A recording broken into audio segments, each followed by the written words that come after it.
This is a podcast by the Straits Times.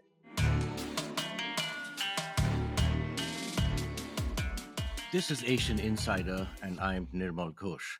Now, after 20 years of war, in August 2021, the United States became the most recent superpower to be seen off by Afghanistan. After the US withdrew, the Taliban, whom the United States had kicked out in 2001 after the 9/11 attacks, very promptly came right back to power. But since then, the Taliban has challenged the status of the Afghan-Pakistan border and given haven to the anti-Pakistan insurgent group Tehrik-e Taliban Pakistan, TTP, also known as the Pakistani Taliban, which has killed hundreds, thousands of Pakistanis and wants to establish a Taliban-style Sharia state in Pakistan. So Pakistan has seen a lot of attacks by the TTP. The TTP has sanctuaries in Afghanistan. Pakistan has even struck at the TTP across the border. Pakistan's government has been negotiating with the Taliban to deny the TTP its sanctuary in Afghanistan. No progress on that front. Separately, but related, the Islamic State Khorasan province, ISKP, has been carrying out major attacks on the Taliban and, in fact, on Chinese citizens in Kabul. The latest, a massive bomb blast in Kabul on January 11, targeting the foreign ministry. Now, to help explain and assess what is going on in this really tangled knot, I have joining me today Javid Ahmad, non-resident senior fellow with the Atlantic Council's South Asia Center, a former ambassador of Afghanistan to the United Arab Emirates, and also previously a non-resident fellow with the Modern War Institute at the U.S. Military Academy at West Point, focusing on security, counterterrorism, and so forth. And Bill Roggio, senior fellow at the Foundation for Defense of Democracy and editor of the Foundation's Long War Journal, which reports and analyzes the U.S.'s global war on terror, covering, of course, among others, Afghanistan and Pakistan. Gentlemen, thank you for coming on Asian Insider. Good to see both of you. Thank you very much. Great to see you. So, Javed, if I may start with you, the TTP is in effect at war with the Pakistani state. The Taliban says ISKP has bases in Pakistan. Millions of Afghans are refugees spilling over its borders. Which way is this going? Does this risk deepening into a much wider conflict? And how much space is there really to return to negotiating tables for all these parties?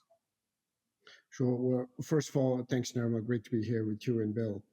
The TTP is a classic case of reverse insurgency, only this time it's threatening the Pakistani state and not necessarily the Taliban government or the Afghan government. And so over the past few months, we have seen some tensions between the Afghan Taliban and the Pakistanis, more on the surface level, mainly over the Pakistani demands that the Afghan Taliban go after the TTP inside Afghanistan. But the question is, why would the Taliban do that? I think what the Pakistani leaders are ignoring in their own crisis marketing is that the TTP is the Afghan Taliban's ideological sibling. And even though several TTP spin-offs and breakaway factions have since merged under the current TTP leader, it's still not a monolithic organization. So, they have a vast number of tactical partnerships in loose transactional alliances with groups like Al-Qaeda, with ISIS-K, with ETIM, with Uzbekistan's IMU, several Baloch groups, but also with scores of unaffiliated fighters. And so from the look of it, the Afghan Taliban don't have the kind of bandwidth or resources to rein in all of these groups. And we should also not forget that the Afghan Taliban's takeover has in turn provided a practical victory template for the TTP themselves. And they believe that if the Afghan Taliban managed to secure their own Sharia-based emirate in Afghanistan, so could the TTP in Pakistan. I think the Pakistanis unfortunately played their own historically deceitful hand during their talks with the TTP, and they acted in a very bad faith. I think they used the dialogue with the TTP as a trap to effectively lure senior TTP operational leaders and operational commanders out of their caves into the negotiating table, only to target and kill many of them during or immediately after the talks. And so for each of these killings, the Pakistanis have naturally claimed plausible deniability, but the TTP leaders are also not no fools. So they see it and they sense it. And so here, I think it'll be also foolish for the Pakistani leaders now going forward to again expect any divine intervention from the Afghan Taliban to engage or re-engage the TTP again. I think in this final point, I think inside Pakistan, many today believe that The Pakistani military is in a pre-war stage with the TTP, and the TTP have already been on the military offensive since last April. But if this war picks up, I think the Pakistani army would naturally prefer to fight it inside Afghanistan rather than inside Pakistan.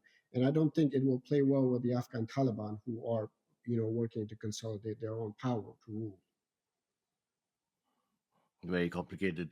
Bill Roggio, thanks for patiently waiting. And what are your thoughts on that? And specifically, what are the risks in terms of terrorism by groups from Al Qaeda to the Islamic State going forward to the US and its allies? And one should include India in that.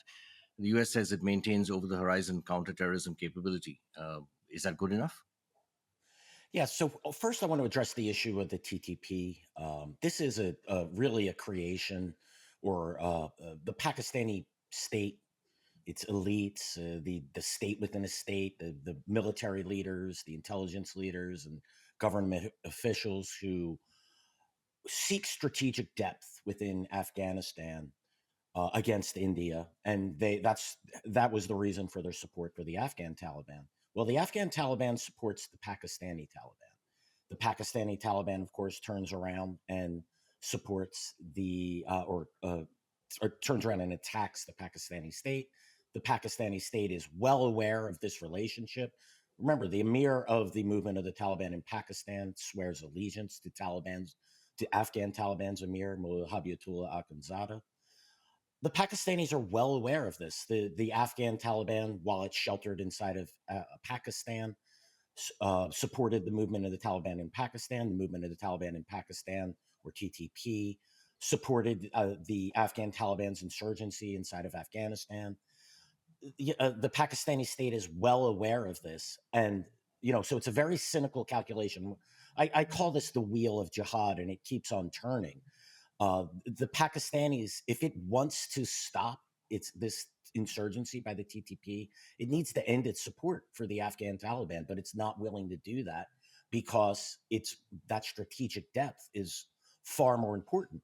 And think of just how cynical this is. The Pakistani state complains that it suffered hundreds of thousands of casualties from the TTP, and yet it supports the group that props it up. Now, to your question about the risks of Al Qaeda and the Islamic State, to both regionally as well as against the United States and India, the risk from Al Qaeda is greater than any point. I would argue it's greater today than it was prior to 9/11.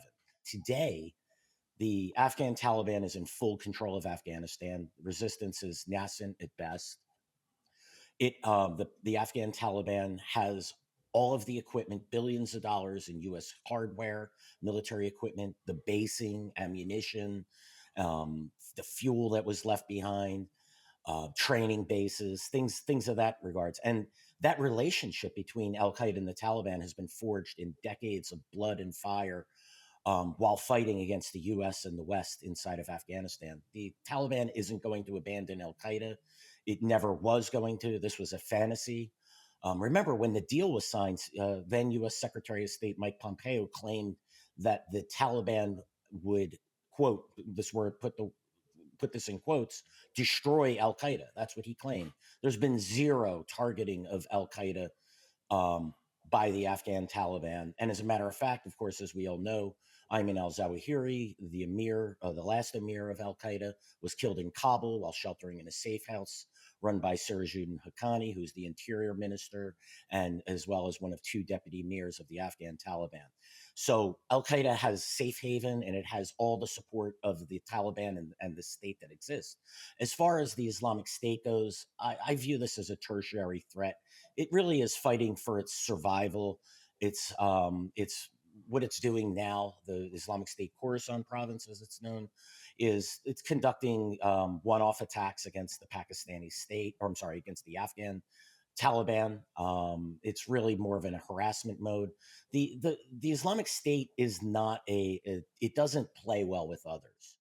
And to your question about over the horizon counterterrorism operations, there's been one over the horizon strike, and really it wasn't even launched by the U.S. military. It was by the CIA, and that was the raid that killed Al Qaeda leader Ayman al-Zawahiri. We know that there are other Al Qaeda leaders. The man who is thought to be succeeding Zawahiri, Saif al Adil, who was sheltering inside of Iran, is thought to be inside of Afghanistan. And I've tracked several other top Al Qaeda leaders, including Abdul Haq al Turkestani, who's the head of the Turkestan Islamic Party. U.S. Treasury identified him as being a leader on Al Qaeda's Central Council, or Shura Majlis. This was all the way back in 2007, I believe. He and other followers recorded a video last May from Afghanistan celebrating the Taliban's victory. So, and I want to keep this in mind. The last point on the over-the-horizon counterterrorism operations. Mhm. In December of 2021, after the U.S. withdrew, General McKenzie, who at the time was the last CENTCOM commander, U.S. Central Command. Right. He said that the U.S. intelligence was reduced to 1% to 2% of visibility inside of Afghanistan. And the U.S. visibility while it was in Afghanistan wasn't very good. The U.S. intelligence claimed that for 6 straight years that there were 50 to 100 Al Qaeda leaders inside of and operatives inside of Afghanistan, and that they were decimated, defeated, dead, pick your D word, degraded. And then, lo and behold, in late 2015, the U.S. conducted a raid in Kandahar province that killed almost 200 Al Qaeda leaders and operatives in an area where the U.S. claimed Al Qaeda wasn't even operating. So that's how good U.S. intelligence was while we were there. Now that the U.S. is gone, the intelligence is nominal at best. It was good enough to get Zawahiri. He's a high-value target and a high-profile target. But other Al Qaeda leaders are operating there from now. So it's a threat to it's a threat to India. It's a threat to Pakistan. It's a threat to the world in general. Yeah, good point about the intelligence, I have to say. Yeah. Javed, slightly shifting to this Chinese aspect. It is Chinese who have been repeatedly targeted in Afghanistan by the ISKP. Um, what One would presume that Afghanistan wants Chinese development assistance, investment, and so forth. Where does China stand in all of this, and is it going to be increasingly involved? Well, first of all, inside the Taliban, there's an imbalance in the concentration of political and military power. The military power is, of course, concentrated in the hands of the Haqqanis. The political and ideological power is concentrated in the hands of the ideologues in Kandahar. And China has a very vague relationship with both of these Taliban power centers. And so, what I'll also underscore here is that like Taliban power centers arguably have a very different relationship with groups like ISIS-K, meaning that the Taliban ideologues or their politicals are opposed to them, but when you refer to the Haqqanis, they've enjoyed historically, loose partnership with them. But look, as Bill mentioned, the ISIS-K is neither a statistical outlier nor a bottom feeder in that country. Their overall approach is quite very simple. Undermine confidence in the Taliban's assurance of security. And for them to do so, it takes very little. An explosion here, an explosion there, target whomever the Taliban are trying to get closer to, like the Chinese. But the China-Taliban relationship is not a partnership of equals. Unlike Afghanistan's other 5 neighbors, the Taliban or Afghans in general, they have nothing in common with China. We for too long, the Chinese viewed Afghanistan as in uncharted territory, and even today, with its a somewhat modest diplomatic presence in Kabul and their direct engagement with in support to the Haqqani Taliban, the Taliban don't necessarily see the Chinese as a driving force behind the Afghan or the Taliban economy. But the Taliban, for their own reason, they will engage with anybody, including the Chinese, and they will talk to them. But historically, the Chinese have overpromised Afghans in Afghanistan, but they have neither delivered at all, or they have underdelivered. So, and even today, for example, the China Taliban oil and gas contracts that was recently signed between the two sides, they follow a very unequal revenue sharing arrangement in which the Chinese contractually receive 80% of the generated revenues, not the Taliban. Or another example, we have seen the Chinese in April of 2022, I believe, how they launched the Tunchi initiative, which involved all of Afghanistan's neighbors plus Russia to help with the humanitarian efforts. But we haven't seen any large scale assistance from the Chinese delivered to Afghanistan or to the Taliban. They have now also promised the Taliban to bring Afghanistan into the CPIC, which is the flagship BRI projects. They've removed tariffs on import Afghan goods. They're building industrial park. They've signed multiple MOUs, including on oil and gas, as I mentioned. And I think at some point, to protect these and other interests, we're likely to see the Chinese nudging and pushing the Taliban to allow Chinese private military and security contractors to deploy to Afghanistan. But I think for now, as I see it, the Chinese are still playing it quite safe. All in all, how I see is that the Taliban view the Chinese model of cooperation in the form of non-interference in each other's affairs, and Okay. we have seen the Taliban haven't said anything about the Chinese treatment of Uyghurs, for example, which is sort of a tacit Taliban endorsement of China's own internal so-called anti-terrorism policies, and the Chinese have also reciprocated those sentiments.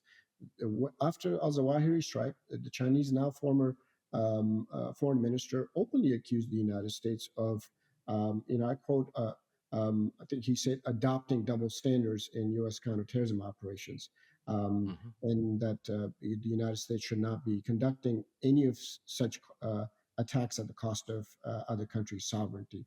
So it remains to be seen as how the Chinese play the Taliban, but whatever it is the Chinese will actually do for the Taliban remains to be seen.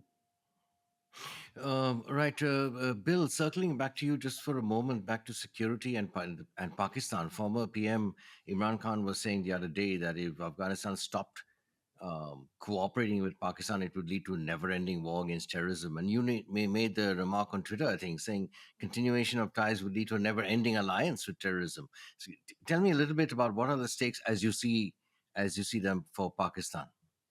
Yeah, this gets back to the issue of the wheel of jihad, right? The Pakistani state knows that the Afghan Taliban supports the TTP. And this is that cynical calculation. And I think the stakes for Pakistan are great. We have to remember that TTP insurgency that existed, or when it was extremely hot, from I would say about 2007 to about 2014. The movement of the Taliban in Pakistan controlled significant portions of what was then called the Northwest Frontier Province, which is now Khyber Pakhtunkhwa province. It controlled multiple districts as well as all of the tribal agencies. And it used this as a base to conduct attacks in all of the provinces within Pakistan. There were attacks in Lahore and Karachi, in Rawalpindi, even the assault on general headquarters, suicide attacks everywhere, intelligence and military and government officials targeted, the targeting and killing of Benazir Bhutto. Right, it was a major problem. The Pakistani state was extremely weak at this time. It was a very fluid situation. And at the time, the Pakistanis had the support of the United States, which was providing billions of dollars a year, $30 billion total during that time span, and providing military aid. It was also targeting TTP leaders and Al Qaeda leaders and everyone in that constellation who were fighting against the Pakistani state, the IMU leaders, most of them in North and South Waziristan, but in other areas as well. That U.S. Drone campaign does not exist anymore. The Pakistanis, if it allows the movement of the Taliban in Pakistan to expand its insurgency as it did 15 years ago, this can be a major, major problem for the Pakistani state. Again, look, the Chinese keep the Pakistanis at arm's length. I can't see the Chinese coming in to help like the U.S. did a decade plus ago.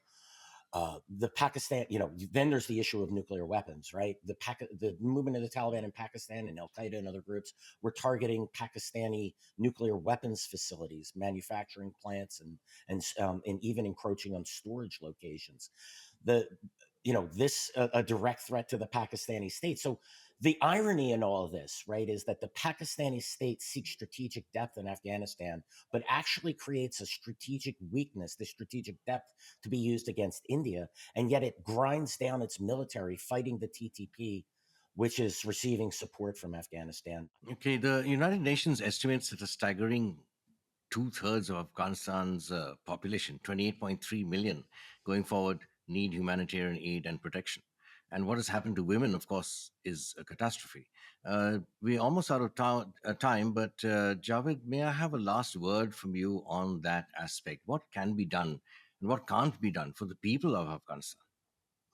Yeah, I mean, unfortunately, the Afghan women are bravely struggling on multiple fronts in this, minoritarian Taliban tyranny. And we've seen how after the Taliban announced their so-called general amnesty, they didn't say that the amnesty had certain exceptions like targeting former Afghan security personnel or settling personal scores or even going after women activists. And even though the women protest that's happening right now, or um, in the near past, were relatively smaller in size, but because their voices were louder and because they have attracted broader international support and regional support, it worried the Taliban and continues to worry the Taliban today. And even though it concerns them, but at the end of the day, the Taliban don't really care, and they would do exactly what they want.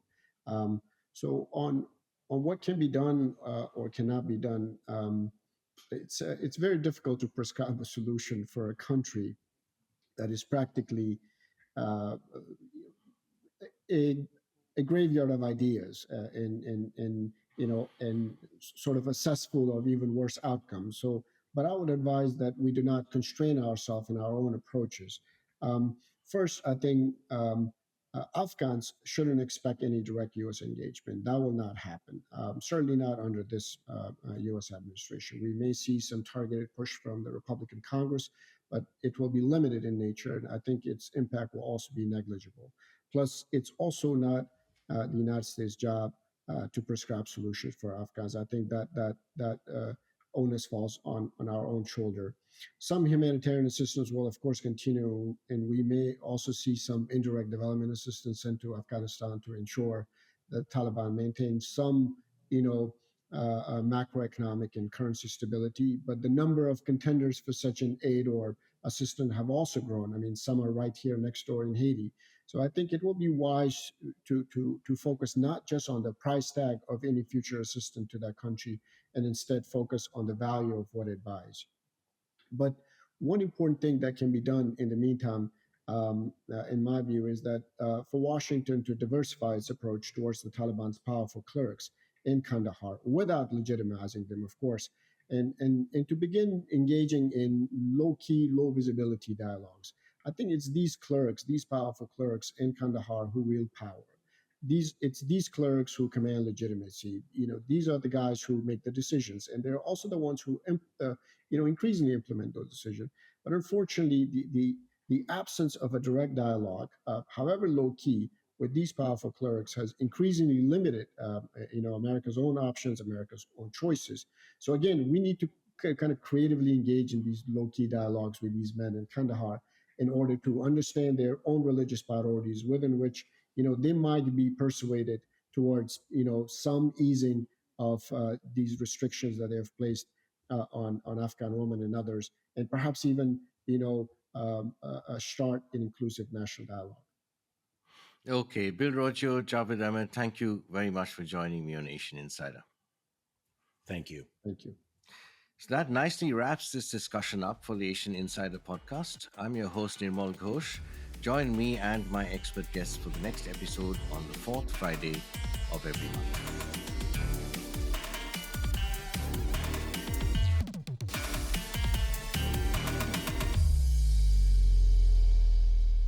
That was a podcast by the Straits Times.